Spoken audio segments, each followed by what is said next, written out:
আমাকে চোখ বাঁধা অবস্থায় তারা একটা ঘরে নিয়ে গেল।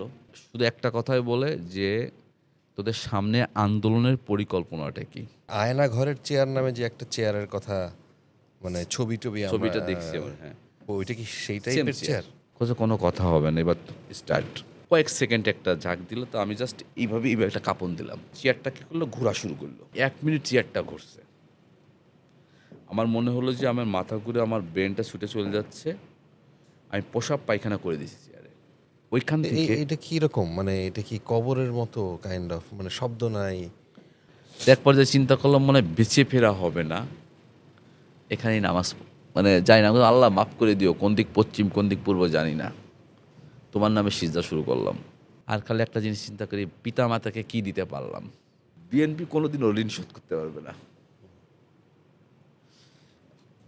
মানে বাপ্পি আমাকে বাঁচানোর চেষ্টা করছে ওইখানে। বারবার বাপ্পি বলছে যে, ভাই ফুটবল খেলে ভাইকে মারেন না আপনারা।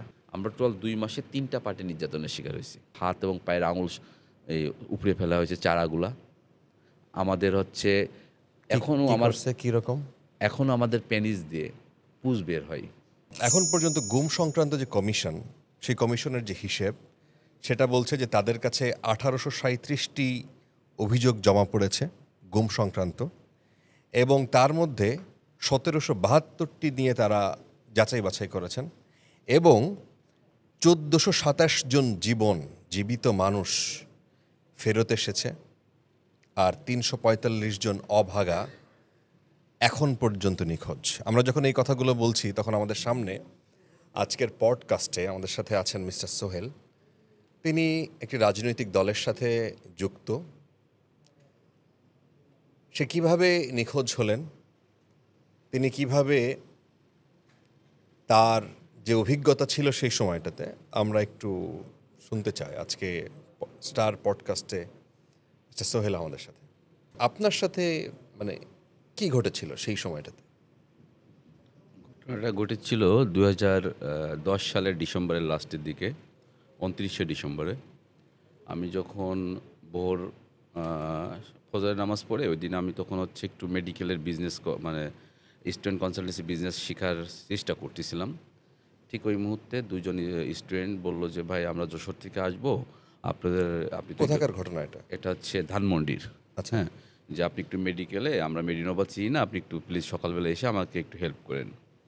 তা যথারীতি আমি মেডিনোভার সামনে ২০১০ সালে ২৯শে ডিসেম্বর তাদেরকে দুজনকে রিসিভ করলাম। রিসিভ করার পরে মেডিকেলে তার আগে হঠাৎ আমার ওই দিন স্মার্টফোনটা নষ্ট হয়ে যায় তার ২ দিন আগে। হ্যাঁ, হ্যাঁ। আমার বাটন ফোনের নাম্বারটা ছিল 01711 এর একটা 01719 এর নাম্বার, ৪৪০ ৪৩০ ওই নাম্বারটা ছিল, যেটা এখন ডিজেবল হয়ে গেছে। ওই নাম্বারটা আমি নর্মাল ফোনে আমি তাদের সাথে কথা বলছিলাম।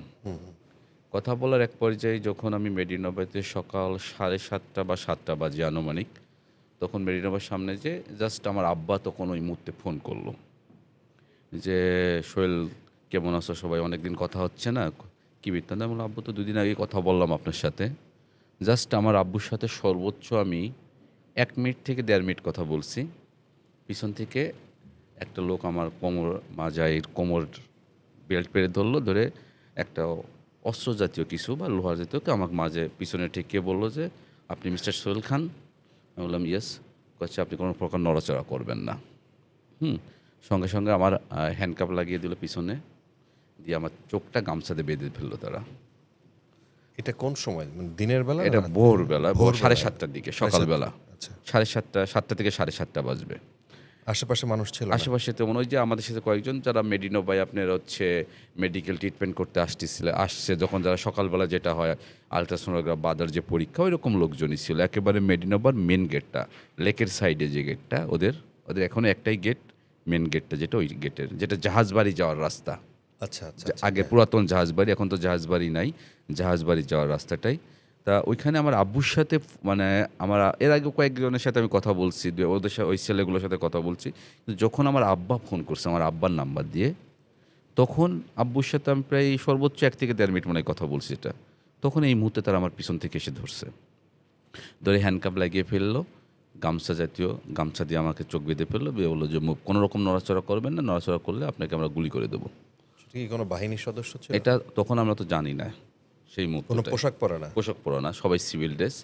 তারপরে একটা গাড়ি আসলো, আমাকে সর্বোচ্চ ধরেন আপনার যা যা বুঝলাম, কারণ ওই আমি তো ধানমন্ডিতেই বড় হয়েছি এবং ধানমন্ডিতে আমার এখনও বসবাস। আমি যেটা বুঝছি যে মেন রাস্তাটা ছিল চোখ বাঁধা অবস্থায়, ওদের গাড়িটা মেন রাস্তায় ছিল। তা আমি যখন মেন রাস্তায় মানে গাড়িতে ওরা আমাকে উঠালো, ওঠানোর পরে ওরা কোনো কথা বলে নাই, জাস্ট একজন বলছে তাহলে ল্যাপটপে দেখো, জাস্ট ল্যাপটপ শব্দটা উচ্চারণ হয়েছে। তখন আমি যাচ্ছি যাচ্ছি তো মানে গাড়িটা স্টার্ট দিচ্ছে, তারা কোনো রকম গাড়ির ভিতর কোনো শব্দ করে নাই আমার সাথে, একটা কোনো কথা বলে না। আমি বললাম যে স্যার আপনারা আমাকে কোথায় নিয়ে যাচ্ছেন, আমি মুক্তিযোদ্ধার সন্তান, কিন্তু তাদেরকে এক প্রকার আমি মুক্তিযোদ্ধা দিয়ে ভয় দেখানোর চেষ্টা করছি। হ্যাঁ, যে আমি কিন্তু বীর মুক্তিযোদ্ধা পরিবারের সন্তান এবং বাংলাদেশে কিন্তু একমাত্র পরিবার আমরা যে 1971 সালে, যেটা আমি গাড়ির ভিতর বলেছি যে 1971 সালে কিন্তু পাঁচজন পুরুষ ছিল আমার পরিবারে, যে একজন পাকিস্তান কারাগারে আমার বড় কাকা বন্দী ছিলেন এবং চারজন আমার দাদা, আমার মেজো কাকা, সেজো কাকা এবং আমার আব্বা, চারজনই কিন্তু গেরিলা যোদ্ধা, অন্য কোনো বাহিনীর লোক না, কিন্তু তারা কিন্তু গেরিলা যোদ্ধা পরিবারের সন্তান। কিন্তু আমি মানে এই ভয় দেখানোর চেষ্টা মানে করছেন? মুক্তিযোদ্ধাদের কথাটা না, সেটা সামনে কি নিয়ে আসছি। মিথ্যা নাকি এটা সত্য? কি আমি হ্যাঁ। আমি বলতেছিলাম তাদের, না মানে সেটা কি মিথ্যা বলতেছিলেন তাদের না কাছে না না, নাকি এটা এটা সত্য? সত্য কাহিনী আমার, এটা আমার পরিবারের ইতিহাস। আচ্ছা। এটা পরিবারের ইতিহাস। আমার দাদা ব্রিটিশ বিরোধী বিপ্লবী ছিলেন, যিনি নেতাজি সুভাষচন্দ্রর সাথে ওনার কথা মতন ব্রিটিশ পুলিশে যোগদান করছেন উনি। এবং তৎকালীন সময় আমি যেটা আমার দাদির কাছ থেকে শুনেছি যে ব্রিটিশ পুলিশে ওনাকে এই কারণেই যোগদান করা হয়েছিল, আমার দাদার মতন আরও অনেক লোকজনকে, যে ব্রিটিশ পুলিশ থেকে অস্ত্র কালেকশন করে নিয়ে এসে বিপ্লবীদেরকে সরবরাহ করা হবে। আচ্ছা। এটা নেতাজির ছিল, নেতাজি সুভাষচন্দ্রর আপনার বুদ্ধি ছিল যে ব্রিটিশ থেকে যারা পুলিশে যোগদান করার পরে সেই অস্ত্রটা সংগ্রহ করে নিয়ে এসে বিপ্লবীদেরকে দেবে চুরি করে অস্ত্র কারাগার থেকে। আমি এই কথা ওনাদেরকে বারবার গাড়ির ভিতর বলছি, আমি কিন্তু মুক্তিযোদ্ধা পরিবারের সন্তান, আপনারা কারা আমাকে সত্য কথা বলেন। হ্যাঁ, এটা বলার পরে ওনারা কোনো কথা বলে নাই আমার সেগুলো সাথে, আপনি একা একা বলে একা যাচ্ছেন? ওনাদেরকে বলছি। আর আমি কিন্তু রাজনীতি করি, আমি কিন্তু ছাত্রদল করি, হ্যাঁ আমি দলীয়, আমার কিন্তু ট্যাগ আছে, যেটা আমার যেটুক আছে। আর তারপর আবার এই কথা বললাম, দেখেন আমি কিন্তু ফুটবল প্লেয়ার, ঢাকাতে প্রিমিয়ার লিগ খেলছি, হ্যাঁ আমি একজন ফুটবলার। এটাও বলছি যে আমি দেখেন ঢাকা প্রিমিয়ার লিগ খেলছি, আমি কিন্তু বিকেএসপির স্টুডেন্ট ছিলাম, হ্যাঁ 1 বছরের জন্য, এটাও বলছি তাদেরকে আমরা।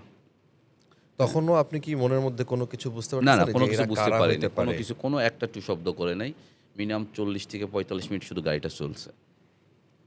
আচ্ছা। 40 থেকে 45 মানে ধারণা বা 1 ঘন্টা, মানে একটা বেসিক ধারণা থেকে আমি, আর তখন তো আমি নিজে আল্লাহ আল্লাহ করতেছি কোথায় নিয়ে যাচ্ছে। ওনারা কোনো প্রকার কোনো শব্দ করে নাই গাড়ির ভিতরে, জাস্ট খালি 2-3 বার ল্যাপটপের শব্দ আসছে, যে ল্যাপটপ বলছে যে ল্যাপটপটা বন্ধ করে দাও, হ্যাঁ এখন আর কাউকে ট্র্যাকিং করা লাগবে না। তখন আমার একটু উপলব্ধি হলো যে আমার আব্বার যখন আমাকে ফোন করেছে, আমার হয়তো বা আমার আব্বার ফোনটা ট্র্যাকিং করতেছিল। হ্যাঁ আমার আব্বার ফোন ট্র্যাকিং করছিল। তারপর এক পর্যায়ে আমাকে চোখ বাঁধা অবস্থায় তারা একটা ঘরে নিয়ে গেল। ওই সময় কোন রাস্তা দিয়ে কোথায় নিয়ে গেছিল এটা কি পরবর্তীতে? এটা বা পরবর্তীতে তখন? আসলে বুঝতে পারি ঢাকা শহরে, যেটা এটা আমি বুঝতে পারি নাই, কারণ 40 থেকে 45 মিনিট শুধু গিয়েছি আনুমানিক, বা 1 ঘন্টা। যাওয়ার পথে কোনো শব্দ টব্দ কিছু শুনে যার বুঝেন পথে নাই? একটা সিগন্যাল বা দাঁড়াচ্ছে গাড়ি, 2-3টা বিট পাইছি, এটাই শুধু পেয়েছি, জাস্ট ওইটাই। এবং টোটাল গ্লাসটাও বন্ধ এবং খুব পাওয়ারফুল এসি ছিল গাড়ির ভিতরে। টোটাল গাড়িতে মানে পাওয়ার এসি, যে আমি পুরো শীতে কাঁপতেছি, সেটা আমার আরও শীত ছিল, শীতকালে এটা আরও বেশি শীত লাগতেছিল। এটা বোঝা যাচ্ছিলো যে এটা এসি, এবং গাড়িটা কিন্তু বড় গাড়ি ছিল, যেটা বোঝা গেছে। বড় গাড়ি, মানে মাইক্রো টাইপ? মাইক্রো টাইপের গাড়ি ছিল, এবং বোঝা যাচ্ছিল যে হচ্ছে অনেক লোক ছিল ভিতরে। পিছন সাইডে তারা সিট ভেঙে উঠছে, আমাকে যখন মাঝের সিটে বসাইছে, মানে প্রথম সিটে আমাকে সোজা উঠে দরজাদের উঠেই প্রথম সিটে বসাইছে, তার মানে আমাকে ড্রাইভারের পিছনের সিটে বসাইছে। কিন্তু পাশ থেকে সিট ভাঙছে, লোক ঢুকতেছে এটা বোঝা গেছে, কিন্তু কয়জন ঢুকছে এটা আমি বুঝি নাই। তার মানে তারা কয়েকজন ছিল, অধিক ছিল লোক। এবং যখন আমাকে প্রথম তারা গাড়িতে মানে গাড়ি থেকে নামানোর পরে 2টা জিনিস আমি উপলব্ধি করছি ওখানে, যে বলছে একে কি নামে এন্ট্রি করব। আচ্ছা। এইটা সবচেয়ে বড় পয়েন্ট, কি নামে এন্ট্রি করব। তা বলবে তখন ওরা উচ্চারণ করে একে নন এন্ট্রি বলেন। কি? নন এন্ট্রি? নন এন্ট্রি? হ্যাঁ নন এন্ট্রি, মানে আমি যে এখানে এন্ট্রি আছি, যেটা আমি পরবর্তীতে বুঝতে পেরেছি, এখানে যে আমি এন্ট্রি আছি সেটা কেউ ওদের খাতা মানে তার মানে ওখানে বোঝা গেলো যে একটা খাতায় আছে নন এন্ট্রির খাতা। আচ্ছা, একটা খাতা আছে সেখানে, আচ্ছা মানে নাই, কোথাও কাগজে কলমে নাই, কাগজে কিন্তু কলমে নাই, আছে কোনো জায়গায়। একটা খাতা আছে তাদের, যে এটা কি মানে ওকে বলছে কোথায় লিখবো নামটা। ওখানে একজন নাম লেখার জন্য একজন লোক ছিল, চোখ বাঁধা অবশ্যই এটাও বুঝতে পারছি। ওই পাশের ওই ভদ্রলোক বলতেছেন তাকে কি নামে এন্ট্রি করব, প্রথম বলছে তো বলছে তার নাম সোহেল খান, একে পুরো নামটা আমাকে আমার বলে দিচ্ছে। বলছে সোহেল খান, বাড়ি লেখেন ষোলকুপা ঝিনাইদা, আর ধানমন্ডি এলাকার। তাকে দেখেন, তোলা হয়েছে। হ্যাঁ ধানমন্ডি এলাকা তার বাসা, তার বর্তমান অবস্থান। তার বললো যে, তখন বলছে কি নামে, নন এন্ট্রি না এন্ট্রি নামে করব, বলছে নন এন্ট্রি করেন। তার মানে আমি তাদের খাতা কলমে আছি, বাট আমি নাই, এটা বুঝতে তার মানে পেরেছি। হচ্ছে দুইটা খাতা ছিল। হ্যাঁ, এটা আমি বুঝতে পারিনি। একটা হচ্ছে যে হইতে পারে, মানে হ্যাঁ। আপনি আপনার কথায় যেটা মনে হচ্ছে যে একটা হইতে পারে যে যারা যারা যাদেরকে তার দেখানো দরকার যে আছে ইয়েস, তাদের জন্য একটা খাতা, যাদেরকে দেখানোর দরকার নাই তাদের জন্য আরেকটা খাতা, আরেকটা খাতা হিসাব জাস্ট সব রেখে just, দিয়েছে। হ্যাঁ নন এন্ট্রি। তা পরবর্তীতে আমাকে যেটা করলো তো তারা, ওই বিল্ডিং এ যখন ওই কোনো একটা বিল্ডিং এ আপনি ঢুকলেন, তাই হ্যাঁ। না? তো কোথাও সিঁড়ি দিয়ে উপরে ওঠাচ্ছিল বা লিফটে না দিয়ে? প্রথম যেই আমাকে ওই খাতাটা আগে দিল, মানে প্রথম যে আমি সিঁড়িতে উঠলাম, একটা মানে সর্বোচ্চ 3টা বা 4টা সিঁড়ি পাইছে আমাকে। তার মানে ওটা আমি বুঝতে পেরেছি নিচের ফ্লোর, আচ্ছা, নিচের ফ্লোর ছিল ওটা। তো নিচের ফ্লোরে যখন আমাকে তারা ওইটা দিল, দেওয়ার পরে তখন তারা কি ওই যে খাতাটা টেবিলে সর্বোচ্চ ধরেন আপনি, আমি কত 20 মিটার যাওয়ার পরে খাতার এন্ট্রিটা পেয়েছি, 20 আচ্ছা, থেকে 35 মিটার যাওয়ার পরে যে বুঝলাম যে হচ্ছে তারা বলছে এন্ট্রি বা নন এন্ট্রি যেটা, আচ্ছা। তখন লেখলো। লেখার পর এক পর্যায়ে আমাকে ওইখানে রাখলো, দাঁড় করে রাখলো। পরে ওই টিমটা মনে হয় মেবি আমার যেটা বেসিক যে আমাকে হাত ধরেছিল সে বের হয়ে গেল, আমাকে বললো আপনি এখানে দাঁড়ায় থাকেন। পরবর্তীতে প্রায় কিছুক্ষণ দাঁড়িয়েছিলাম, আসলে ওই সময় তো আমি ঘড়ি দেখি না, সময় নেই, এটা ধারণা অনেক 10-15 মিনিট দাঁড়া করে রাখলো। রাখার পরে কি বললো তারা, আরেকটা লোক আসলো আমার কাছে, যেটা আমি পরবর্তীতে ধারণা করলাম যে আরেক টিম বা আরেকজন যারা ওইখানকার দায়িত্বে থাকে তারা এসে আমাকে রিসিভ করলেন। রিসিভ করে বলল যে হচ্ছে আপনি হচ্ছে চলেন। কিন্তু পরবর্তীতে ওইখানে যেটা আমি বুঝছি, ওনারা যেটা কথা বলতেছিল যে ওদের টিম ভাগ করা থাকে, মানে 1 নম্বর টিম, 2 নম্বর টিম, হ্যাঁ এরকম টিম আছে কয়েকটা। মানে একটা গ্রুপ আপনাকে ধরে নিয়ে আসলো, আসলো আরেকটা টিম আমাকে তাদের কাছে হ্যান্ড ওভার করে দিল। হ্যান্ড ওভার করলো। আচ্ছা, আর সেটা আমাকে তারা বললো যে 4 নম্বর টিমটার কাছে। ওকে। আমার মনে আছে যে এটা তাহলে 4 নম্বর টিমের আসামি, এইভাবে বললো, আসামি 4 নম্বর টিমের আসামি। আর এইভাবে বলছে 4 নম্বর টিমের আসামি এই। তখন আমাকে 4 নম্বর টিমের লোক আসলো, আসার পর আমাকে হাত ধরলো, ধরে আমাকে হাঁটাইতে হাঁটাইতে নিয়ে যাচ্ছে ওই বিল্ডিংটা থেকে আরেকটা বিল্ডিংয়ে নিয়ে যাচ্ছে, বুঝলাম আমি। কতক্ষণ ধরে হাঁটলেন? এটা প্রায় ওই রকমই 4-5 মিনিট হাঁটলাম। 4-5 মিনিট তো অনেক অনেক দূর। হ্যাঁ, হাঁটার মানে পরে সিঁড়ি দিয়ে নাকি না, সমতল জায়গায়? সমতল নিয়ে হেঁটে মানে গেলাম। ফ্লোর, ফ্লোরে, লম্বা ফ্লোর। রাস্তা জাতীয় বুঝলাম, বা ঘাস জাতীয় এরকম, ঘাসই হবে মেবি। হ্যাঁ, হাতে জুতায় বাঁধছে, ঘাস হলে তো বোঝা যায়, কারণ আমি ফুটবল খেলতাম। তা হাঁটতেছি 4-5 মিনিট হাঁটার পরে একটা বিল্ডিংয়ে নিয়ে গেলো, প্রথম উঠলো। ওঠার পরে নিচের সিঁড়িতে আমরা নিচের দিকে হাঁটলাম, তারাই ধরে নি, আমার চোখ বাঁধা। ও এর মাঝে আরেকটা কাহিনী হয়েছে যে ওইখানে যখন আমাকে এন্ট্রি করছে তখন চোখ বাঁধা অবস্থায় আমার মুখে একটা কাপড় ঢুকাই দিল তারা, মাথার ভিতরে আচ্ছা, আচ্ছা, আচ্ছা। একটা কাপড় দিয়ে দিল, যেটা আমার কিন্তু গাড়ির ভিতর কাপড়টা দেওয়া ছিল না। হ্যাঁ, আচ্ছা। এটা কিন্তু ওইখানে যাওয়ার পরে যখন এন্ট্রি নন এন্ট্রিটা হলো, ওই বিল্ডিংয়ে ঢোকার পরে আমার মাথার ভিতরে আরেকটা কাপড় দিয়ে দিল। দিয়ে দেওয়ার পরে তারপরে আপনি আমাকে যখন 4-5 মিনিট হাঁটার পরে একটা বিল্ডিংয়ে গেলাম, বিল্ডিংয়ের নিচেই গেলাম। আপনি কি হাঁটতেছেন, কেউ আপনার হাত ধরে ওরা নিচ্ছে আমাকে নাকি? নিয়ে যাচ্ছে, একজন হাতে ধরে আছে। আচ্ছা, আমার কিন্তু হ্যান্ডকাপ তখনও খোলেন নাই ওনারা। আচ্ছা। তারপরে একটা রুমে নিয়ে গেল আমাকে। রুমে নিয়ে যাওয়ার পরে আমার চোখ তারা খুলে দিল। তারপরে কি দেখলেন? বিষয়টা বুঝেন কিন্তু, তাদের কিন্তু মুখে কাপড় দেয়া, আমার তাদের একটা টুপি জাতীয় দেখলাম, কালো টুপি মতন, কিন্তু চোখ দুইটা শুধু দেখা যাচ্ছে তাদের। তাদের? হ্যাঁ, এবার আপনার চোখ খোলা, তাদেরকে আপনি দেখলেন? দেখলাম তারা দাঁড়িয়ে আছে, প্রায় 3জন লোক দাঁড়িয়ে আছে তারা, এবং হাইট কত মিনিমাম 5 ফুট 8-9 হাইট হবে এক একজনের, বা 10 এরকম। তাদের মাথায় কাপড় পরা, আমার চোখ খোলা।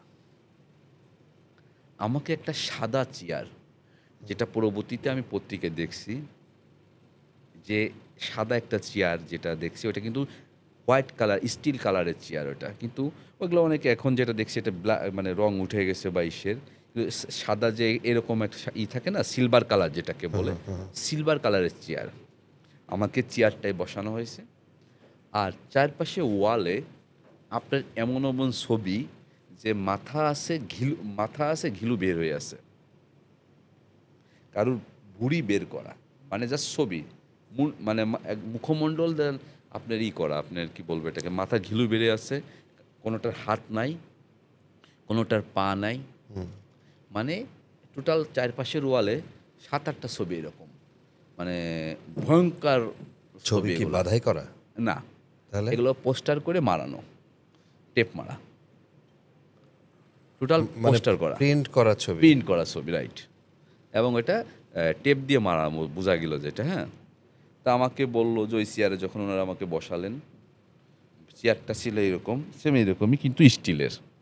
চেয়ারটা বসানোর পরে আমার হাতটা জাস্ট এই রাখছে, রাখার পরে আমার এখানে একটা ক্লিপ দিয়ে আটকে দিল হাত, এইটা মাথাটা, আর আমার এই দুই হাতে এইখানে একটা ক্লিপ, এইখানে একটা ক্লিপ, ক্লিপ সিস্টেম যেটাকে বলে, মানে এরকম করে কবজি, এটা গেলো ক্লিপে আমার দুই হাতে ক্লিপ আটকাই দিল, আর দুই পার গোড়ালির ক্লিপটা আটকাই দিল, আর এইখানে একটা চেন জাতীয় আচ্ছা, দিয়ে আটকাই দিয়ে বললো কি, মিস্টার সোহেল খান কেমন আছেন আপনি? আমি তখন বলছি, স্যার আমাকে কেন ধরে নিয়ে আসতেছেন, কী কারণে ধরে নিয়ে আসছেন, আমার অপরাধ? কচ্ছে অপরাধ জানতে পারবেন আস্তে আস্তে। আমি বলি যে আমার অপরাধ, আমি ফুটবল খেলতাম, ফুটবল খেলা সেরে আমি এখন রাজনীতি করি, আপনার কী কারণে আমাকে ধরে নিয়ে আসছেন? তখন আমি বলছি, দেখেন আমি কিন্তু মুক্তিযোদ্ধার সন্তান, হ্যাঁ, আপনারা যেটাই এখন বাড়াবাড়ি করতেছেন, কিন্তু আমি কিন্তু মুক্তিযোদ্ধার সন্তান, ঠিক আছে, আমার পরিবার কিন্তু আপনাদেরকে ছেড়ে দেবে না। তাদেরকে যা বারবার বলছি, কোনো কথা বলে না। বললো যে দেখেন এই সিআরে 111-এ, কথাটা খুব গুরুত্ব করে বুঝবেন বিষয়টা, যে 111-এ 1/11-র সময় অনেক জাতীয় নেতা এই সিআরে বসছে, এই চেয়ারে বসার পরে তারা, যখন আমরা কারেন্টে শর্ট দিছি, অ্যারিপালি বলছে কিন্তু, আচ্ছা, যখন আমরা কারেন্টে শর্ট দিছি তখন তারা স্টক করছে, অনেক লোক প্যারালাইসিস হয়ে গেছে, অনেক লোক এই চেয়ারে প্রসাব পায়খানা করে দিয়েছে, জাতীয় নেতারা? জাতীয় নেতারা। এবং এ কথা কিন্তু বলতেছে, না, যিনি এই কথা বলতেছেন তার ভাষা কিরকম? অনেক শিক্ষিত মানুষের মতো? হ্যাঁ, খুবই ভদ্র ভাষায়, তারা মানে খারাপ ব্যবহার করে নাই, তখন তোমার সাথে বকাবকি বা কিছু করে নাই, ভদ্রভাবেই বলতেছে আমাকে কথাগুলো, যে এই চেয়ারে যারা তারা, আমি তখন বুঝলাম যে উনি মনে আমাকে ভয় দেখাচ্ছে বিষয়টা। এবং স্টিকারগুলোতে আমি চোখ করছি একবারে, চোখ করে আমি আবার বারবার চোখ করতেছি, তখন ওরা বলছে তোমার কি ভয় নেই? আমি বললাম, কিসের ভয়, আমি কি অপরাধ করছি? হ্যাঁ, আমি ফুটবল খেলতাম, আমি আপনার এখন পলিটিক্স করি, হ্যাঁ, আমি কি ভয় নাকি? নিজের কাছে তখন যখন ওরা এই কথা বলছে, যখন জাতীয় নেতাদের কথা বলছে, তখন একটু ভয় পাইছি। তখন আমাকে কারেন্টে শর্ট দেয় নাই আর, শুধুমাত্র আমাকে ভয় দেখালো ওনারা, প্রায় আধা ঘন্টা দেখে ভয় দেখালে বললো যে সোহেল খান আপনি যা জানেন বলে দেন। আমি বললাম কী জানি? তখন বললো যে আপনারা হরতালের সময় বা আন্দোলনের সময় 111-এর সময় তো আপনি খুব অ্যাক্টিভ ছিলেন, আমাকে তখন বলতেছে যে 1/11-এর সময় অ্যাক্টিভ ছিলেন আপনি খুব, হ্যাঁ, সামনে আপনাদের আন্দোলন, বেগম খালেদা জিয়া থেকে বাড়ি ছাড়া করা হয়েছে, হ্যাঁ, আপনাদের সামনে পরিকল্পনা কি, আচ্ছা, যে আপনাদের নেত্রীকে যে আমরা বাড়ি ছাড়া করলাম, আপনাদের আন্দোলনের সামনে পরিকল্পনাটি কি? আমি জানি না, আমি ছোটো মানুষ, আমি কেবল একটা থানার প্রেসিডেন্ট প্রার্থী, আমি নিউ মার্কেট থানার সভাপতি প্রার্থী, আমি জানি না, আমি ছোটো মানুষ। করছেন না, আপনি তারেক রহমানের লোক, দেখ আমার চেয়ারম্যান স্যারের কথা বলতেছেন, চেয়ারম্যান স্যারের কথা বলে বলছে আপনি জনাব তারেক রহমানের লোক, আপনি সব জানেন, আপনি তারেক রহমানের ক্যাডার। আমি বললাম না, আমি তারেক রহমানের ক্যাডার না, তারেক রহমান এই ধরনের লোক না। আমরা মাঠে পরিশ্রম করি, আমরা সর্বোচ্চটা দলের জন্য দেওয়ার চেষ্টা করি, দলের জন্যই পরিশ্রম, মিছিল মিটিং করি। হচ্ছে না, ম্যাডামকে যেদিন বের করে দেওয়া হয়, ওরা ম্যাডামই বলছে, ম্যাডামকে বাসা থেকে বের, সেদিন আপনি আন্দোলন করছেন লোকজন নিয়ে, আপনাদের সামনে পরিকল্পনা কি? আমি তখন তো আমি বললাম আমি জানি না, আমি ছোটো মানুষ। এই ঘটনা হচ্ছে যে বেগম জিয়ার বাড়ি থেকে বের করে দেওয়ার পর হ্যাঁ, পরপর ওনাকে হচ্ছে বাড়ি থেকে ডিসেম্বর না নভেম্বরে বের করছে মেবি, ওই বছরের ঘটনা, লাস্টের দিকে।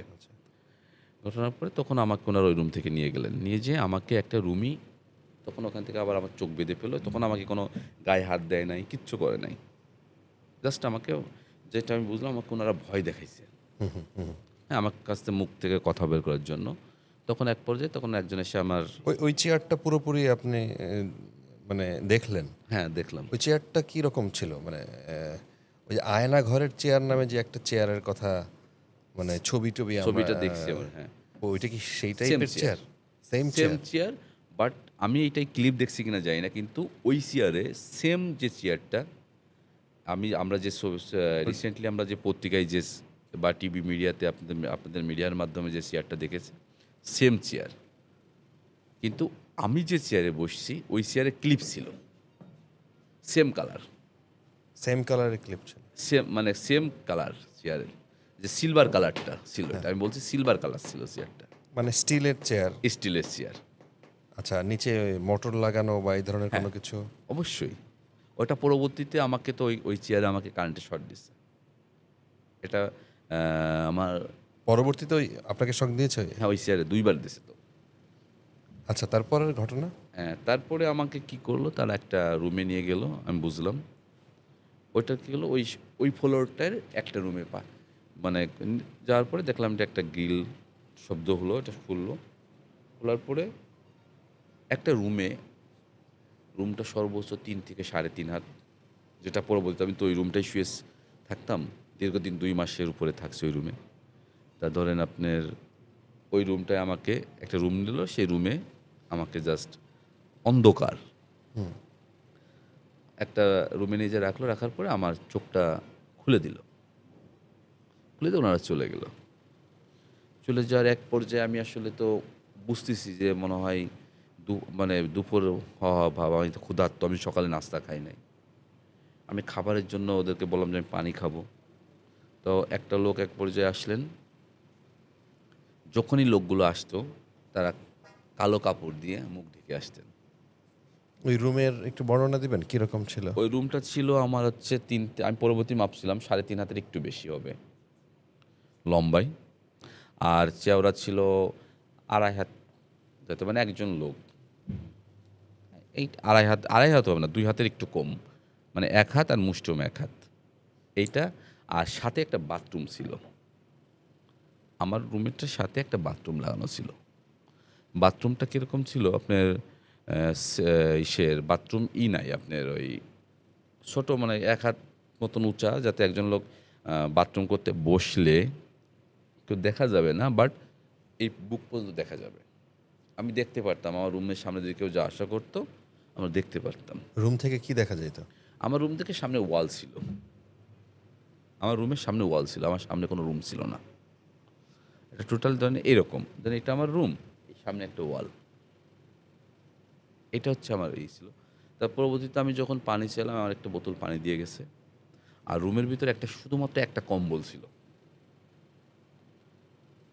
শুধুমাত্র একটা কম্বল ছিল, ওই কম্বলটা ফ্লোরে বিছানা ছিল। আর যখন আমার খুব ক্ষুধার্ত লাগলো, আমি বারবার খাবার চাচ্ছি, খাবার দেয় নাই। আমি জানি না তখন কয়টা বাজে, প্রথম যখন আমি খাবার খাই, তা তখন ডাউল এবং ভাত আর সবজি, একটা প্লেটে অল্প একটু সবজি আর ডাউল দিয়ে গেল। দিয়ে যাওয়ার পরে আসলে খাবার তো আসলে পেটে ঢোকে না, ক্ষুধার্ত, বাট খাইতে তখন আর মন চাচ্ছে না, যে আসলে কি হচ্ছে ব্যাপারটা। তখন আমি বুঝতে পারছি যে হয়তো বা পলিটিক্সের কারণে আমাকে তারা পিক করছে। তখন আমি উপলব্ধি করতেছিলাম যে আসলে কি হবে। আর তখন হচ্ছে ধরেন আমি বিয়ে করছি, আমি মানে আমি ছাত্ররাজের সময় বিয়ে করছি, ৭ সালে আমি বিয়ে করছি। তা আমার তখন স্ত্রীটার কথা মনে হচ্ছে যে আসলে আমার জন্য মেয়েটা ফেসে গেল। এই একটা মেয়ে আমার সাথে জীবনে জড়াইছে, রিসেন্টলি আমার ফ্রেন্ড ছিল, একসাথে ইউসিসিতে কোচিং করার সময় সাথে আমার পরিচয়। হ্যাঁ, তা তখন আমি চিন্তা করলাম যে আমি একটা মেয়ে রাজশাহী থেকে নিয়ে আসছে ভালো পরিবারের। আর আমি একটা জিনিস চিন্তা করতেছিলাম যে আমার যদি কিছু হয়ে যায় তাহলে আমার বাবা মা, আমরা তো দুই ভাই, আমার বড় ভাই কথা বলতে পারে না, বুবা, বোন নাই। তখন হঠাৎ ওই পরিবারের কথা মনে পড়ছিল, আসলে জীবনে পরিবারকে কিছু দিতে পারি নাই। দেখলাম যে ফুটবল খেলাটা ছেড়ে দিলাম, তখন আসলে আর কোথায় রাজনীতি কিছু মনে হয় নাই। তখন যখন মনে হচ্ছে যে আসলে যে হচ্ছে পরিবারটাকে আমি কি দিলাম, পরিবারটাকে আমি কি দিলাম। তো এইটা চিন্তা করতে করতে দেখলো যে ওরা এক পর্যায়ে খাবারটা খাইতে পারলাম না, সর্বোচ্চ মনে হয় 2 মুঠ বা 3 মুঠ খাবার খাইছি। খাওয়ার পরে খাইলাম না ওই দিন। তখন হচ্ছে আমি এক পর্যায়ে ঘুমাই পড়ছি, ক্লান্ত শরীর না, ঘুমাই পড়ছি। ঘুমানোর পরে তখন গরম, মানে শীতকাল, বাট হচ্ছে গরম, আমার জ্যাকেট পরা ছিল। মানে আমার প্রেশারটা এরকম অবস্থা হয়েছে, মানে আমি গরমে পরে সব কিছু খুলে শুয়ে আছি। মানে কখন দিন হচ্ছে বা কখন রাত হচ্ছে এটা বোঝা যাচ্ছে, টোটাল অন্ধকার। এক পর্যায়ে আমাকে, রুমের মধ্যে ফ্যান ট্যান বা লাইট কিচ্ছু নাই, ছিল? টোটালি অন্ধকার। হ্যাঁ, এক পর্যায়ে কী হলো যে লাইট তো লাইটটা আমি তখন ওরা জ্বালাই নাই, আমাকে জল অন্ধকার ঘরে রাখছে আমাদেরকে। যখন এক পর্যায়ে আমাকে তারা আবার বলল যে মিস্টার সোহেল খান আসছেন, আমার আবার চোখ বেঁধে ফেললো, হ্যান্ডকাপ লাগালো। এইভাবেই বলতো, মিস্টার সোহেল খানই বলতো? হ্যাঁ, মিস্টার সোহেল খান বলতো। এবং আমাকে নিয়ে যাওয়ার পরে তখন হচ্ছে বুরকা পরালো আমাকে, হ্যাঁ, বললো সোহেল খান আপনি বুরকা পরেন, কালো বোরকা? কালো বুরকা। আচ্ছা, আমাকে বুরকা পরালো। বুরকা পরার এক পর্যায়ে, ওটা কি ওই দিনই না? না ওইটা কোন দিন আমি আমরা তো বুঝতেছি না আসলে, কারণ আমি কোনো মানে আজানের ততদিন শব্দ নাই। কিরকম সময় হয়ে গেছে? সময় আসলে আমি তো ঘুমাই পড়ছি, ক্লান্ত শরীরে, আমার ক্ষুধার জেলায় 2 মিনিট খেয়েছি, আসলে মনে হয় পরের দিন হবে এটা। এটা এটা আমার ধারণা থেকে বলছি, কারণ আমি তো মানে ঘুমাই পড়ছি, মানে বিভোর ঘুম। পরে দেখলাম আমার মুখে লালা টালা পোড়া, আমার মুখে সারা জিসে, মানে এরকম ঘুমাইছি আমি। পরবর্তীতে আমাকে যখন একটা রুমে নিয়ে গেলেন তারা, আমার চোখ বাঁধা কিন্তু, বোরকা পড়াইলেন? বোরকা পরা। সেই সময় কি দিন না রাত? এটা তো আমি জানিই না। রুমের ভেতর থেকে বোরকা পড়ছেন না হ্যাঁ, বাইরে রুমের এসে? ভিতরে বোরকা পরাইছে আমাকে তারা। বোরকা পরায়ে আমাকে আবার হাঁটাচ্ছে। হাঁটানোর পরে এবার কী করলো, উপরে সিঁড়িতে উঠলাম আমি। 3টা সিঁড়ি, মানে বোঝা গেল যে একটা বাসার যে সিঁড়িটা যে করে সাইডিং হয়, তখন তো বুঝছি যে 3টা সিঁড়ি যাচ্ছি আমি। যার পরে বেসিক ধারণা মনে হলো একটা টেবিলের পার আমাকে ফেলাই দিল লাঠি দিয়ে, পার এখানে লাঠি দিল, লাঠি দিয়ে ফেলিয়ে দিল মানে টেবিল। তখন আমি কি করলাম, জাস্ট আমার হ্যান্ডকাপটা লাগানো এরকম এইভাবে পড়ছি, মানে আমার বুকটা টেবিলের সাথে লাগানো। দেওয়ার পরে জাস্ট দুইজন লোক, মানে 2টা লাঠিতে পিটাচ্ছে, তার একজন লোক তো 2 হাত দিয়ে পিটাবে না। 2টা লাঠিতে একজন আমার পাত তলায় মারতেছে আর একজন আমার ব্যাক সাইডে। তো জনের নাম তো চিৎকার করে যেটা কান্দি সিসি, তার টেবিলের তল থেকে আমার সাথে আরেকটা ছেলে গুম ছিল, শহীদ মাহবুর রহমান বাপ্পি, যে 2015 সালে ফ্যাসিস্ট পুলিশ তাকে ঢাকা মেডিকেলে হত্যা করে। আচ্ছা, তাকে কোথায় পাইলেন? তাকে যখন আমাকে মারতেছে আমি চিৎকার করে কাঁদতেছি যে স্যার আমার কি অপরাধ, আমরা কিছু জানি না আন্দোলনের, আমরা জাস্ট মিছিল মিটিং করি শুধুমাত্র। তা তারা শুধু একটা কথাই বলে যে তোদের সামনে আন্দোলনের পরিকল্পনাটা কি, তারেক রহমান কি অর্ডার দিয়েছে তোদেরকে, কোথায় কোথায় তোরা নাশকতা করবি। আমি বললাম যে আমাদের এরকম কোনো নাশকতা আমরা করি না, আমরা শুধু মিছিল মিটিং করি, এবং তারেক রহমান সাহেব শুধু আমাদেরকে, ওনার সাথে আমার কথা হয় না আমাদের, আমরা শুধু মিছিল মিটিংই করি, আর আমাদের দল কোনো নাশকতা করে না। মারার এক পর্যায়ে বাপ্পি, শহীদ বাপ্পি টেবিল থেকে, মনে হলো টেবিলের নিচ থেকে আওয়াজটা আসছে, স্যার ভাইকে মারেন না, ভাই খুব ভালো মানুষ, মানে কি বলবো স্যার, ভাইকে মারবেন না, ভাই খুবই ভালো মানুষ, ভাই ফুটবল খেলতো, আমরা জোর করে নিয়ে এসে ভাইকে রাজনীতিতে নিয়ে আসছি। উনি কিচ্ছু জানেন না, উনি টোটালি একটা ভদ্রলোক, উনি জাস্ট আমাদেরকে টাকা পয়সা দেয়, হ্যাঁ মাঝে মাঝে আমরা চাটা খাইলে উনি বিল টিল দেয়, উনি কিচ্ছু জানে না, আমি সব জানি। মানে বাপ্পি আমাকে এত ভালোবাসতো, মানে আপনাকে বোঝাতে পারেন, যে ছেলেটা আমার মানে আমার কান্দা দেখে, আমার চিৎকার দেখে সে বলতেছে কি যে স্যার ভাইকে মারার দরকার নেই, কিন্তু আমি তো বাপ্পির কণ্ঠ শুনে বুঝতে পারছি বাপ্পি। তা আমি বাপ্পিরে বলছি, বাপ্পি তোকে কোন সময় ধরে নিয়ে আইছে? বললো ভাই আপনাকে মনে হয় আগে ধরছে। তখন কি আপনার চোখ খোলা না? না, চোখ বান্ধা তো। তো বাপ্পির সাথে বুঝলেন কিভাবে যে বাপ্পি এখানে আছে? বাপ্পির কণ্ঠ নিচ থেকে কথা বলছে, টেবিলের স্যার নিচে? ভাইকে মারবেন না, স্যার ভাই কিছু জানে না। আচ্ছা, উনি টোটালি একটা ভদ্রলোক। তো তার চোখ খোলা না বন্ধ? এটা তো আমি জানি না। আচ্ছা, আমার তো চোখ বাঁধা, বুরকা পড়া, কিন্তু আমার কিন্তু চোখ বাঁধা অবস্থায় বুরকা পড়া, আচ্ছা, এবং বুরকাটা কিন্তু উঠানো যায় না। টোটাল বুরকাটা একটা টুপির মতন বুরকা। মাথার অংশ। মাথার অংশটা চোখেও দেখায়, চোখটা মানে টোটাল কালো। আচ্ছা, যেটা আমি কোনো ছিদ্র, আমি তখন হাত দিয়ে ছিদ্র খুঁজেছিলাম, মানে কোনো ছিদ্র নাই, জাস্ট দুইটা হাত ঢুকাইতে পারছি, আর জাস্ট পিছনে পা। তা এক পর্যায়ে কী হলো, আমার মারা থেমে দিল, থামে দিয়ে বললো যে এই দুটারে আরও বেশি করে পিটাইতে হবে। এক পর্যায়ে কী করলো, আপনি কখনো একবার প্র্যাকটিস করে দেখবেন আপনারা, হাতটা জাস্ট এই রাখা যায় কিনা। একটা সুস্থ লোক কখনো হাত এইভাবে রাখতে পারবে না। কতক্ষণ? আপনি 30 সেকেন্ড, আপনি 1 মিনিট রাখতে পারবেন না, আপনাকে আমি চ্যালেঞ্জ করে বললাম। জাস্ট 1 মিনিট এইভাবে রাখলে আপনার এই সাইডটা অবশ হয়ে যাবে। আচ্ছা, তা আমাদের তো হ্যান্ডকাপ পরা অবস্থায়, তো বলে দুটাকে ঝুলাও। আমাদের কিন্তু চোখ বাঁধা।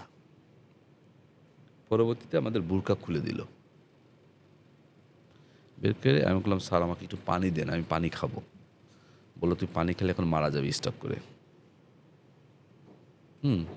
তোকে পানি দেওয়া যাবে না এখন, কারণ তুই বেঁচে থাকতে হবে, তোকে তোর কাছ থেকে অনেক তথ্য নেব আমরা। হ্যাঁ, বললাম স্যার আমাকে পানি দেন, আমার গলা শুকায় যাচ্ছে। তখন পানি দেয় নাই। হ্যাঁ, বলে যে পানি খেলে কিন্তু মারা যাবে, আরেকজন বলতেছে। তা আমি তো নড়তে পারতেছি না। এক পর্যায়ে কী করলো, আমাদের একটা মানে আমরা তো চোখ বাঁধা, জাস্ট দেখলাম আমাদের দুজনে হাতটা উঁচু, মানে হাত উঁচু করলো আমার, করার পরে হাতটায় হ্যান্ডকাপ লাগানো, এই হাতে একটা হ্যান্ডকাপ, এই হাতে একটা হ্যান্ডকাপ, জাস্ট হ্যান্ডকাপে এইভাবে ঝুলাই রাখলো আমাদেরকে। যখন সর্বোচ্চ 1 থেকে 2 মিনিট হয়েছে, তখন আমার এই ঘাটটা আর এইটা টোটাল অবাস হয়ে গেছে। অবাস হয়ে যাওয়ার পরে তখন আমি চিৎকার করি, স্যার আমাকে পানি দেন, আর আমার গলা শুকিয়ে গেছে। তখন এক মুটকি জাতীয় কিছু, ওটা দিয়ে হালকা পানি দিল, ওকে পানি দিলে কিন্তু মারা যাবে। ওরা খালি বারবার একটা কথা বলছে, পানি খেলে কিন্তু স্টক করবে। তো এইভাবে আমাদেরকে কতক্ষণ ঝোলা রাখছিল জানি না। এক পর্যায়ে কী হলো, আমার এইটুক অবাস হয়ে গেছে, আমি কিছু বুঝতে পারি নাই আমার আর ব্যথা লাগছে কিনা। শুধু শুধু মনে হচ্ছে আমি দম আটকে মারা যাব। আমি বলছি, বাপ্পি তুই কই? বাপ্পি বলতেছে, ভাই আমি এই পাশে আছি, ভাই আমি এই পাশে আছি। জাস্ট বলছে, ভাই আমি এই পাশে আছি, আপনার সাইডে আছি, আপনি চিন্তা করবেন না। আমাকেও ঝুলায় রাখছে। বাপ্পি যখন বলতেছে যে ভাইকে মারেন না, মানে সবচেয়ে ওর কাছে আমি ওর পরিবারের জন্য আমি কিছু করতে পারি নাই, কিন্তু বাপ্পি আমার জন্য অনেক করছে। যেটা বাপ্পি করছে কি, এক পর্যায়ে হচ্ছে বলছে যে সোহেল ভাই কিচ্ছু জানে না, সব আমি জানি, আপনারা সোহেল ভাইকে ছেড়ে দেন। তখন খালি একটা আওয়াজ পেলাম যে ভাই আমি মরে গেলাম। পরবর্তীতে যখন আমরা দুজনের সাথে দেখা হয়েছে, কারাগারে আমরা একসাথে সময় কাটাইছি, দেখছি বাপ্পির এখানে কাটা। তা বাপ্পি তখন আমাকে বলছিল, ভাই যখন আপনাকে আমি বাঁচানোর চেষ্টা করছি, তখন কি যেন আমার এখানে মারছে ওরা। মারছে মানে কিরকম, মানে ও যা করছে আমার জন্য আর দলের জন্য, বিএনপি কোনোদিনও ঋণ শোধ করতে পারবে না।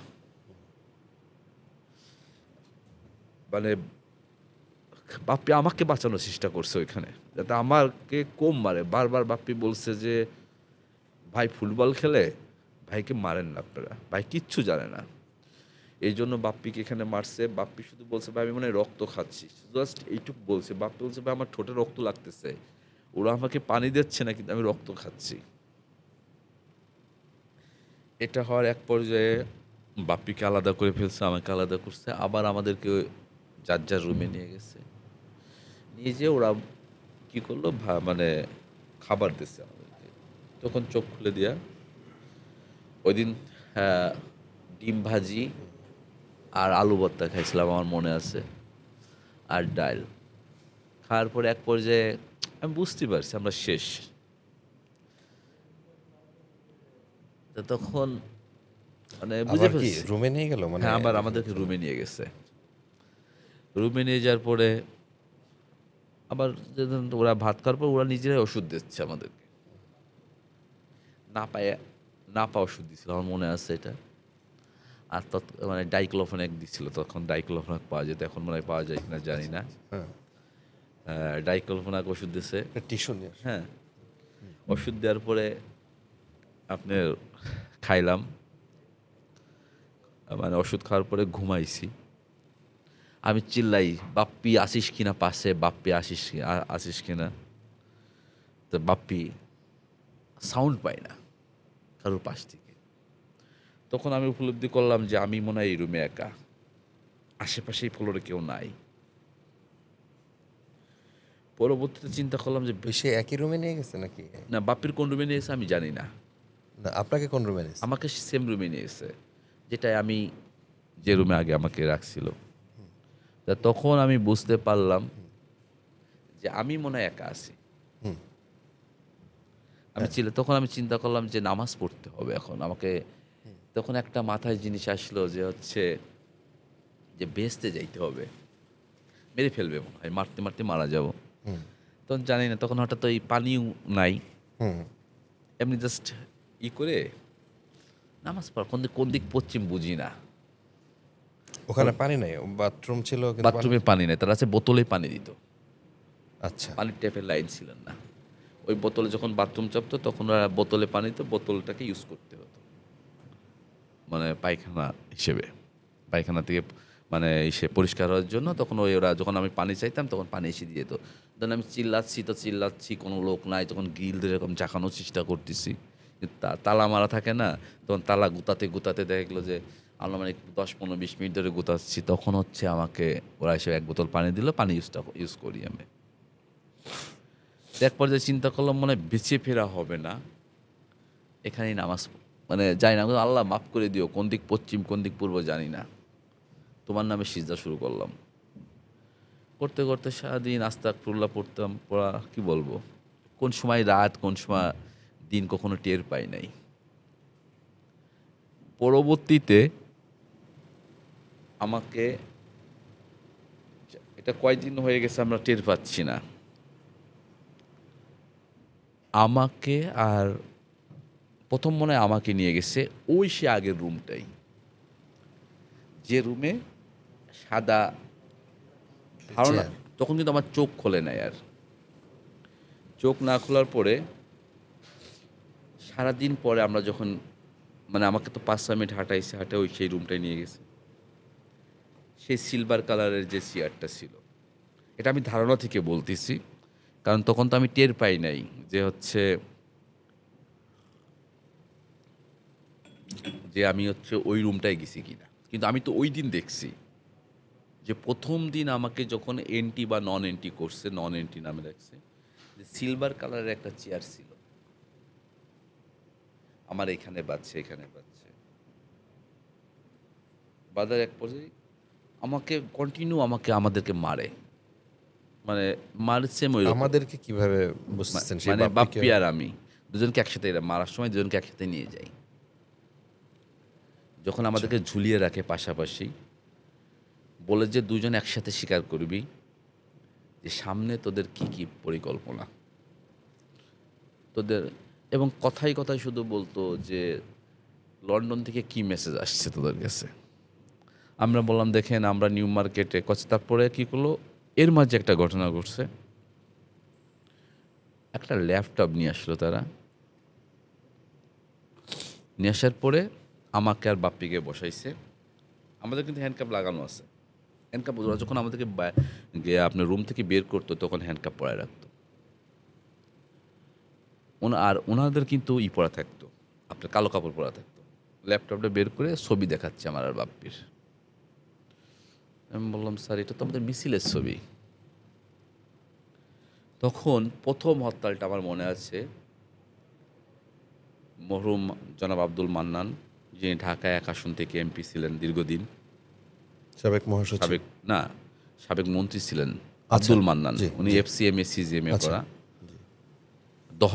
দহার নবাবগঞ্জের জনাব আব্দুল মান্নান সাহেব। ধানমন্ডি এলাকায় আমরা যখন মিছিল কোনো বা প্রোগ্রাম করতাম ওনার বাসা থেকে বের করতাম। আমরা সবাই সিনিয়র নেতৃবৃন্দ থাকতো, এম কে আনোয়ার সাহেব থাকতেন, মরহুম, মানে এক কথায় স্ট্যান্ডিং কমিটির সিনিয়র মেম্বাররা সব ওনার বাসায়, ধানমন্ডির ওনার বাসায় ছিল আমাদের পার্টি অফিস মতন।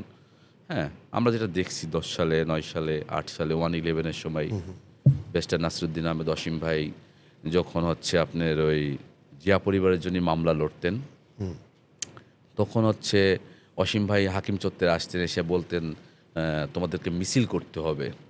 আপনি মনে আছে কিনা জানি না, নির্যাতন তখন ছাত্রদল ছাত্রলীগ কোনো মিছিল করতে পারতো না তখন ক্যাম্পাসে। ক্যাম্পাসে, ঢাকা বিশ্ববিদ্যালয় ক্যাম্পাসে। তো তখন আমরা ঢাকা বিশ্ববিদ্যালয় ক্যাম্পাসে কিন্তু বহিরাগত, কিন্তু আমরা যে হাকিম চত্বরে আচ্ছা, আড্ডা দিতাম, তখন নির্যাতন প্রতিরোধ ছাত্র আন্দোলন নামে একটা ব্যানার হয়েছিল, যেটা খোমেনি হাসান নেতৃত্ব দিত, যে আপনাদের জার্নালিস্ট সাংবাদিক ছিলেন উনি মহাসিন হলের। জি, জি। খোমেনি ভাই আমাদেরকে দিয়ে মিছিল করাতেন, আমার মনে আছে এটা। তখন যারা পদে ছিল না তৎকালীন সময়, 1-11 সময়, তো ওই যে মিছিলের ছবিগুলো, তখন ওই মিছিলগুলো আমি লিড দিতাম। ঢাকা বিশ্ববিদ্যালয় মিছিল হতো, কিন্তু ঢাকা বিশ্ববিদ্যালয়ে দেখা গেলো যে আপনার সর্বোচ্চ 400-500 ছাত্রদলের পোলাপান থাকতো, কিন্তু মিছিলের স্লোগানটা ধরতাম আমি। আচ্ছা, আচ্ছা। হ্যাঁ, তো ওই মিছিলে কিছু ভিডিও ফুটেজ এবং হচ্ছে আমি আপনার হচ্ছে হাকিম চত্বরে আমরা বসে থাকতাম সেই ছবিগুলা। তারপরে হচ্ছে আপনার প্রথম হরতাল, মরহুম মান্নান সাহেবের বাসা থেকে যে আমরা মিছিল বের করেছিলাম। হ্যাঁ, ওই দিন অনেক লোক গ্রেপ্তার হয়েছিল ধানমন্ডি 1 নম্বর রোড থেকে। ওনার বাসা, ওখান থেকে মিছিল শেষ করে আমরা সায়েন্স ল্যাবে মিছিল করছি। তারপরে আমরা এনি ভাই আহত হয় আপনার প্রথম হরতালে শাহবাগে, এনি ভাইয়ের সাথে এসে আবার মিছিল করছি। তো প্রতিটা 3টা স্পটে আমি আর বাপ্পি ছিলাম আচ্ছা, আচ্ছা। মিছিলে। তা টোটাল ওদের ওই ছবিগুলো আমাদেরকে দেখাচ্ছে উনি, এবং যা আমাদের যে আন্দোলনের ছবি এবং হচ্ছে আপনার মিছিলের ছবি, মেনলি বিশেষ করে 111-এর ছবিগুলো বেশি দেখাচ্ছে। আচ্ছা, তখন বলছে যে তোরা মিছিল, মানে ওদের ভাষ্য ছিল যে তোরা অনেক কিছু জানিস, কিন্তু আসলে তো আমরা কিছু জানি না। ওরা সরকার বিরোধী, মানে সরকার বিরোধী সরকারকে পতন ঘটানোর জন্য তোরা কী কী পরিকল্পনা করেছিস, জনাব তারেক রহমান সাহেব কী কী পরিকল্পনা তোদেরকে পাঠিয়েছে সেগুলো আমাদেরকে বল। ল্যাপটপে দেখাচ্ছে, আমি বললাম স্যার এগুলো তো 111-এর ছবি। 111-এ নির্যাতন প্রতিরোধ ছাত্র আন্দোলনের ব্যানারে আমরা মিছিল করছি, যেটা সাধারণ স্টুডেন্টরা করছে। এখানে কোনো পদধারী লোক ছিল কিনা দেখেন। তৎকালীন সময় আমার যেটা মনে আছে, মানে 2002-3 সেশন, 3-4 সেশন ঢাকা বিশ্ববিদ্যালয়ে তাদের তেমন একটা পদ ছিল না, হল পর্যায়ের পদ ছিল। তারা শুধু সর্বোচ্চ সিনিয়র তারা, আর সব জুনিয়র লেভেলে 6-7 সেশন পর্যন্ত এইসব ছেলেপেলে মিছিল করতো। আর ওই মিছিলের সামনে থাকতো খোমেনি হাসান, এবং তার নেতৃত্বে আমরা ছাত্রদলের, মানে আপনার ছিল ছাত্রদলের হচ্ছে যারা সিনিয়র নেতৃবৃন্দ, মরহুম শফিউল বারী বাবু ভাই, ব্যারিস্টার নাসিরুদ্দিন আহমেদ অসীম ভাই, সে এসে থিম দিত যে মিছিলগুলো করতে হবে। বাবু ভাই, আব্দুল কাদের ভাই, জুয়েল ভাইকে বলতো, জুয়েল ভাই, সাইফুল ইসলাম ফিরোজ ভাই, আবু সাইদ, আকরামুজ্জামান আকরাম, মামুন রশিদ মামুন ভাই, ওনারা সিনিয়ররা থাকতেন, ওনারা আমাদেরকে মিছিলগুলো, আকরাম ভাই, হ্যাঁ, এগুলো মিছিলগুলো অর্গানাইজেশন করে দিতেন। মেনলি অসীম ভাই এসেই সব কিছু বাবু ভাইকে বোঝাতেন, অসীম ভাই, বকুল ভাই মেসেজ দিতেন যারা। তখন আমরা মিছিলগুলো বাস্তবায়ন করছি। ওইগুলো ওরা ডাইরেক্ট বলতেছে যে অসীম সাহেব এসে তোমাদেরকে কী মেসেজ দিত 111-এ। আমি যে জিয়া পরিবারের সবাই কারাগারে, আমরা কি করব। আমি তখন এটা বলছি। তো এটা হওয়ার পরে বলছিলাম মুখ খুলবে না, এরা মুখ খুলবে না, এদেরকে সেই চেয়ারে নিয়ে যা হোক যে চেয়ারে 111-এর জাতীয় নেতৃবৃন্দ স্টক করছে, এক পাশ প্যারালাইসিস হয়ে গেছে, সেই চেয়ারে নিয়ে যাওয়া হোক ওদেরকে। তখন তো ভয় পাইছি, ওই যে দেখছি ওইটা। এক পর্যায়ে আবার আমাদের রুমে ব্যাক করা হলো। ব্যাক করার পরে বললো যে ওকে খাবার দাও। আসলে তখন ক্ষুধা জিনিসটা কি সেটা ভুলে গেছি, ক্ষুধা শব্দটা নাই, শুধু আল্লাহকে ডাকি, আর খালি একটা জিনিস চিন্তা করি, পিতামাতাকে কি দিতে পারলাম। মানে টোটালি পিতামাতার হচ্ছে ব্যর্থ সন্তানে পরিণত, যে ফুটবলটাও ঠিক মতন খেললাম না, প্রিমিয়ার লিগ ফুটবল খেলছি কিন্তু সেই খেলাটা ছেড়ে দিলাম। এই রাজনীতি করতে এসে রাজনীতি পরিবারে জন্মগ্রহণ করাটা এখন পাপ হয়ে গেছে, এরকম একটা মনে হচ্ছিল। কি করতেছে আমার বাবা মা আমি জানি না, আমার স্ত্রী কি করতেছে আমি জানি না, আমার পরিচিত জনরা কি করতেছে এটা তো আমি জানি না। আমি তো ভিতরে, তাহলে আমি যদি এখানে থাকি তাহলে তারা কত টেনশনে আছে। এক পর্যায়ে কি হলো, আমার খাওয়া দাওয়ার পরে আসলে টাইম তো আমরা দেখতে পারি না, শুধু তসবি গুনতাম, কর গুনতাম, তখন মনে করতাম যে কত সেকেন্ড হলো, ওই হিসাবটা করতাম, সেকেন্ডের হিসাব করতাম। মানে এরকম আল্লাহ আল্লাহ আল্লাহ এরকম করে গুনতাম, সুবহান আল্লাহ আলহামদুলিল্লাহ গুনতাম, তো কয়বার গুনলাম, তাহলে কত সেকেন্ড গেল, এইভাবে আমরা ঘড়ির টাইমটা হিসাব করতাম, মানে কর গুনে গুনে। এবং কি দ্রুত গুনতাম না কিন্তু, জাস্ট বুঝি যে 1 সেকেন্ড, এই যে আল্লাহ আল্লাহ আল্লাহ আল্লাহ এরকম করছি না, তার মানে 4 সেকেন্ড হয়ে গেছে। এইটা তখন এই সেন্সটা কাজে লাগালাম, টাইমটা তখন মনে মনে লিখে রাখতাম, মানে এখন মানে 1 মিনিট হলো, 2 মিনিট হলো, 1 ঘন্টা হলো।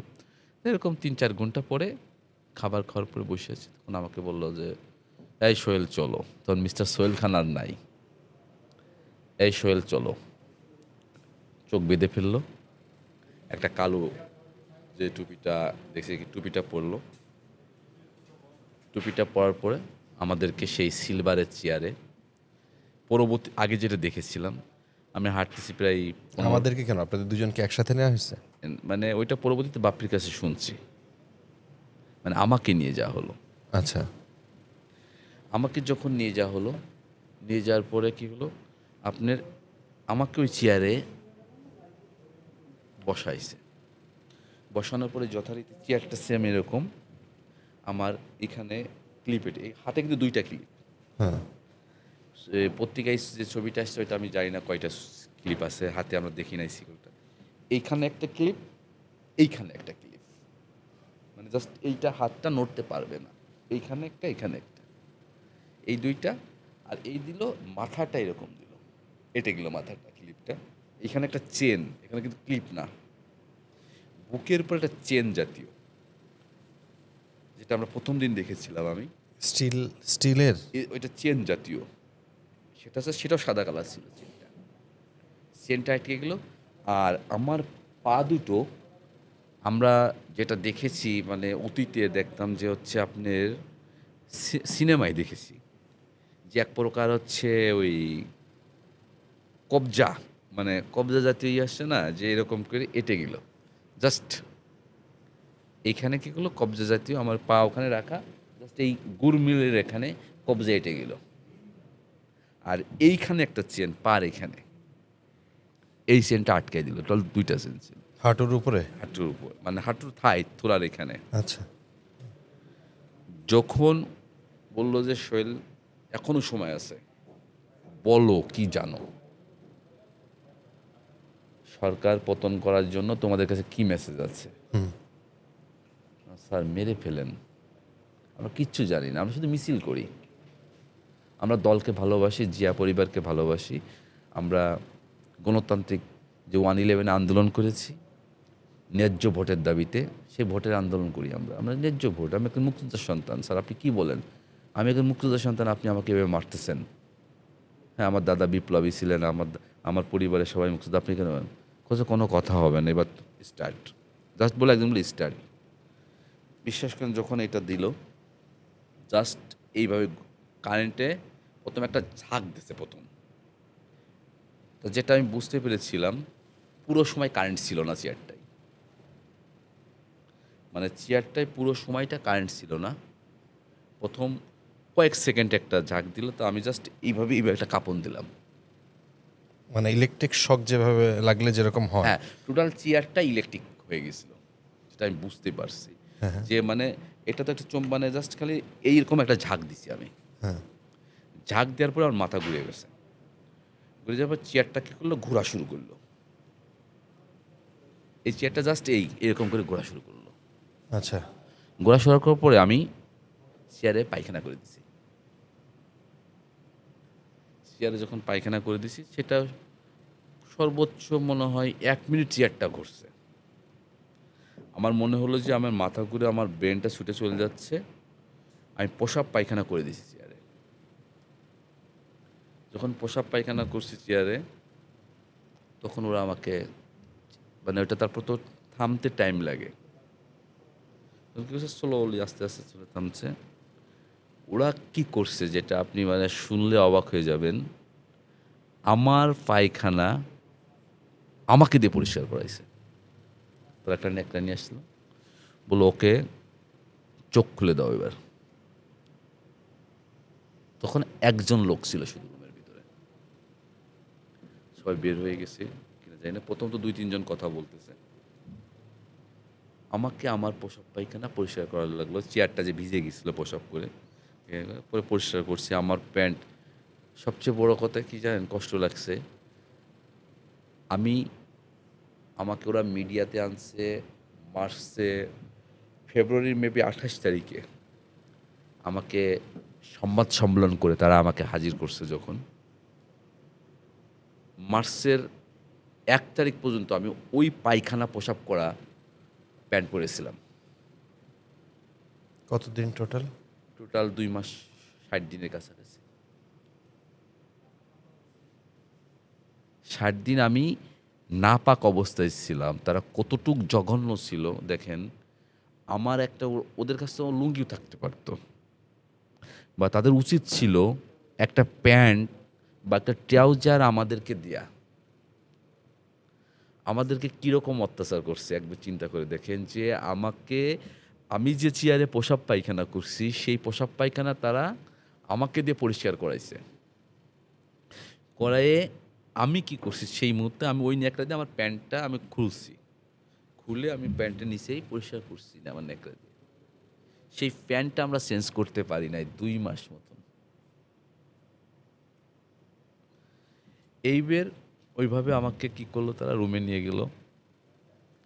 গেলাম কিন্তু ওই যে পানি খাইতে দেয় না বোতলে, সেটাতে মোটামুটি পরিষ্কার করার চেষ্টা করছি। অন্ধকার রুম।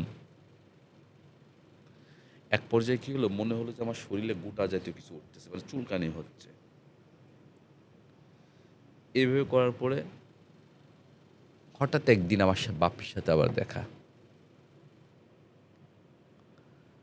আপনাকে খাবার দিয়ে যেত কিভাবে? মানে ওরা খাবার ওরা জাস্ট প্লেট দিয়ে গ্রিলের নিচ দিয়ে বোঝা যেত। লকআপ খুলতো না তারা। কি খাবার দিত? কয়বার? ওই ভাত, সবজি, ডাল বেশিরভাগই সময়। কখনো তারা আমাদেরকে মাছ, মাংস সরবরাহ করে নাই। একদিনও না? একটা দিন না। এবং একটা প্লেটে যখন তারা খাবার দিত, প্লেটটা মেলামেনি প্লেট ছিল আমার মনে আছে। হ্যাঁ? প্লেটের ভিতর দেখলাম সবজি দিছে, ওইদিন আলু ভর্তা দেয় নাই, ডাউল দিছে। কোনোদিন ডিম ভাজি দিত, কোনোদিন ডিম ভাজি দিত না। দেওয়ার পরে তারপর আমরা খেয়ে নিতাম। না, খাবার দেওয়ার ওই সময় বোঝা যেত না এখন দিন না রাত? না, কিচ্ছু বোঝা যায় নাই। কখনো আমরা বুঝি নাই। কোনো আলো ছিল না? না, খাবার আলো খেতেন ছিল না। কিভাবে? খাবার ওরা টর্চ লাইট নিয়ে আসতো। টর্চ লাইট নিয়ে এসে জাস্ট দিয়ে যেত আমাকে। টোটাল অন্ধকারটা মানে কিরকম? আপনার একেবারে বিদঘুটে অন্ধকার না কিন্তু। জাস্ট নরমাল অন্ধকার। একটু একটু দেখা যায় তো? একটু, একটু দেখা যায়। হ্যাঁ, কিন্তু বোঝা যায় যে বাইরের আলো আসছে। কিন্তু সবচেয়ে বড় অবাক কাণ্ড কি জানেন? কোনো শব্দ শুনি নাই। পরবর্তীতে অনেকে বলছে অনেক একজনের কোনো একটা আজান দেয়া, আজান আশপাশে দেয়া না, কোনো কোনো গাড়ি কিছু ঘোড়ার শব্দ? গাড়ি ঘোড়ার শব্দ শুনি নাই। কোনো প্লেন? না, প্লেনের শব্দ শুনি নাই আমি। যেটা আমি পাই নাই। কোনো শব্দ না? বাইরের কোনো মানুষের না, আওয়াজ? না, না। আমরা এটা পাই নাই। আমি পাই নাই। পুলিশের বাঁশি বা? না, না, এটা পাই নাই। এটা আমার যে কদিন আমি ছিলাম আমি পাই নাই। ওইখান থেকে এটা কি রকম? মানে এটা কি কবরের মতো কাইন্ড অফ? মানে শব্দ নাই? আমি শুধু দেখছি যে আমাকে কোনো পাখি? হ্যাঁ। মাটির নিচে নিয়ে যাওয়া হয়েছে। মাটি মানে কি ওই যে সিঁড়িতে যখন উঠলাম আমি ১ম দিন মনে আছে আপনাকে বলছি। ১ম এ উঠছি, ওঠার পর নিচের দিকে নিয়ে যাওয়া হয়েছে সিঁড়িতে। আপনি বুঝতে পারছেন কি করছে? তাহলে আমি সিঁড়িতে উঠছি, ওঠার পর আস্তে থেকে নিচে গিয়েছি। আমাকে কিন্তু টোটাল ৩ জায়গায় শিফট করা হয়েছে। সেকেন্ড পার্টে আসতেছি আপনাকে। হুম হুম।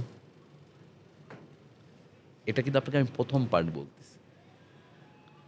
লাস্ট পার্টে কিন্তু আমাকে তারা ডিবিতে রাখছে। আচ্ছা, এটা আমি নাম ধরে বলে দিলাম, ডিবিতে রাখছে আমাকে।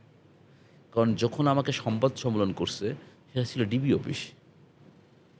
সাংবাদিক ভাইরা প্রশ্ন করছে যে তাকে তো আজ থেকে 2 মাস আগে তুলে নেওয়া হয়েছে, এখন বলছে না আমরা তাকে কালকে ধরে নিয়ে আসছি। সেটা তো অনেক পরের ঘটনা। এই পরের 2 মাস, এই ঘটনা। 2 মাসের বর্ণনা একটু শুনি। হ্যাঁ, তা এর মাঝে কিন্তু আমাকে শিফট করা হয়েছে আরেক জায়গায়। এটা প্রথম শিফটের কথা বলতেছি আপনাকে আমি। সেটা কি গাড়ি দিয়ে নিয়ে গেছে? হ্যাঁ, গাড়ি দিয়ে শিফট করা হয়েছে। এইটা এক পর্যায়ে কী হলো, ওইখানে যে টর্চারটা করা হচ্ছে সেটা আমি বলছি। বলার এক পর্যায়ে আবার আমাদেরকে হ্যান্ডকাপে ঝুলায় রাখে। আমাদের মেন সাজা দিত ওনারা, যেটা হ্যান্ডকাপে ঝুলায় রাখত। এক পর্যায়ে একদিন, এটা কয়দিন গেছে আমি জানি না, কয়দিন অবহিত হয়েছে, ইসে আপনার এটা হচ্ছে আমাকে, আমি ডিবিতে যে কয়দিন ছিলাম, ডিবিতে 8 দিন না 9, ডিবিতে 8, 9, 10, ডিবিতে 10 দিন না 11 দিন ছিলাম আমি এর ভিতরে। লাস্ট 10 ডেজ কিন্তু আমি ডিবিতে 2 মাসের শেষ শেষ 10 10 দিন। কারণ তখন অনেকে রিমান্ডে আসতেছে, আমরা দেখতেছি, সাধারণ অন্য মামলার আসামিরা। আপনি কোন সময় আলো দেখলেন? এটা আমি দেখছি হচ্ছে আপনার ডিবিতে আসার আগে 10-12 দিন, মানে এরকম জাস্ট ধারণা, মানে ডিবিতে নিয়ে আরও কয়েকদিন আগে আলো দেখছি আমরা।